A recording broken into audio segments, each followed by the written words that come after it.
Yes sir. Sir ये आज का मेरा डाउट है, ये वाली प्रॉब्लम है। सेकंड अपना प्रदीप बुक है और चैप्टर ग्रेविटेशन है, क्लास 10th। चलो क्वेश्चन नंबर 2 प्रॉब्लम है ना, चलो Yes, सॉल्व sir. करते हैं। देखते हैं प्रॉब्लम क्या है। क्वेश्चन क्या कह रहा है, stone drops from the edge of roof. ये मैंने यहाँ पे रूफ बना लिया और यहाँ पे कोई बंदा खड़ा हुआ है और यहाँ से किसी स्टोन को नीचे की तरफ गिराया जा रहा है, ठीक है।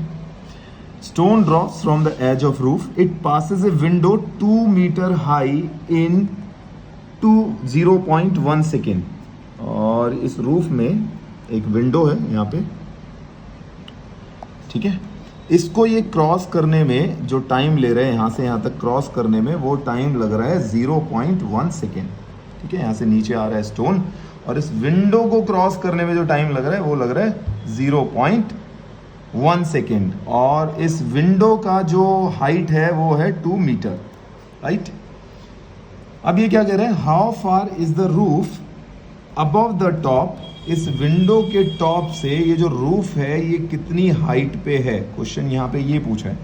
How far is the roof above the top of the window, ये हाइट हम लोगों ने निकालनी है, राइट। तो इसको कैसे सॉल्व करेंगे, ये हाइट हम लोगों ने निकालनी है। तो इसके लिए हम लोग क्या करते हैं, यहाँ पे 2 केसेस बिल्ड कर लेते हैं। एक तो केस नंबर 1, जब स्टोन रूफ से इस विंडो को क्रॉस कर रहा है, ठीक है। और एक केस हम लोग बना लेते हैं, केस नंबर 2, जब ये स्टोन रूफ से गिर रहा है और विंडो के टॉप तक पहुंचने में टाइम लगा रहे हैं। तो पहले वाले केस में हम लोग पढ़ते हैं, इक्वेशन ऑफ मोशन यहाँ पे लगा लेते हैं, या फिर हम लोग दूसरे केस को पहले पढ़ लेते हैं कि यहाँ रूफ से और विंडो के टॉप तक ये स्टोन आ रहा है। तो यहाँ पे हम लोग हाइट निकालनी है और ये हाइट हमारी है h। तो सेकेंड इक्वेशन ऑफ मोशन लगा लेते हैं, h is equal to ut plus half at square, right. तो h इनिशियल वेलोसिटी जो मेरी है, जब मैं इसको रूफ के टॉप से थ्रो करूंगा तो वो हो जाएगी 0 और बचेगा हाफ। एक्सेलरेशन हो जाएगा यहाँ पे 10 इंटू टी स्क्वायर, ये 2 से गया 5 और यहाँ पे हाइट मेरी टाइम की टर्म में निकल गई 5t स्क्वायर। अब ये दोनों पैरामीटर मेरे लिए अननोन है, तो मैं हाइट कैसे निकालूं, अभी यहाँ से नहीं निकाल सकता क्योंकि मुझे टाइम भी नहीं पता। तो ये टाइम कैसे हम लोग इलेबोरेट करेंगे, मैं क्या कर रहा हूँ, अब यहाँ पे दूसरा केस ले लेते हैं, जब स्टोन को रूफ से फेंक रहे हैं और इस विंडो को पास कर रहे हैं, समझ गए। तो अब जब जस्ट पास कर रहे हैं तो वो यहाँ पे है, और यहाँ पे जब वो पास कर रहे हैं तो टोटल हाइट जो मेरी यहाँ से पास करने तक हो गई h+2।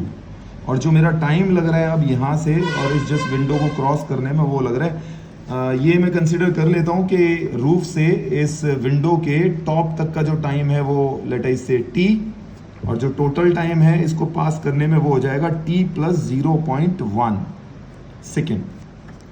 तो जब दूसरे केस में मैं इक्वेशन ऑफ मोशन लगाऊंगा, जब वो पत्थर टॉप से और इसको जस्ट क्रॉस कर रहे हैं, तो यहाँ पे भी मैं सेकेंड इक्वेशन ऑफ मोशन लगाऊंगा, h is equal to ut plus half at square. अब यहाँ पे h कितना है, अब देखो यहाँ रूफ से लेके जब इस विंडो को जस्ट क्रॉस कर रहा है, यहाँ तक की हाइट मेरी कितनी है, h+2, it will be h+2।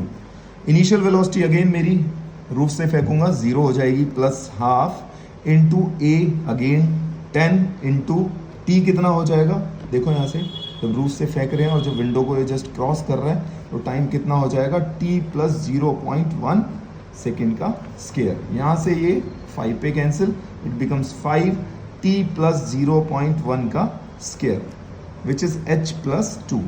अब देखो ये हाइट हम लोगों की टाइम के टर्म में ऑलरेडी आ चुकी है, तो हाइट की जगह हम लोग पुट करेंगे 5t square + 2 which is equal to 5t + 0.1 का स्क्वायर, राइट।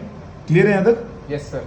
अब देखो ये इक्वेशन मेरी कंप्लीटली टाइम में आ गई, तो यहाँ से मैं टाइम एलेबोरेट करूंगा, टाइम यहाँ से कैलकुलेट कर लूंगा और यहाँ पे टाइम कैलकुलेट करके यहाँ पे पुट कर दूंगा उसको, ठीक है। मेरी हाइट इजीली फाइंड आउट हो जाएगी। Is it clear now?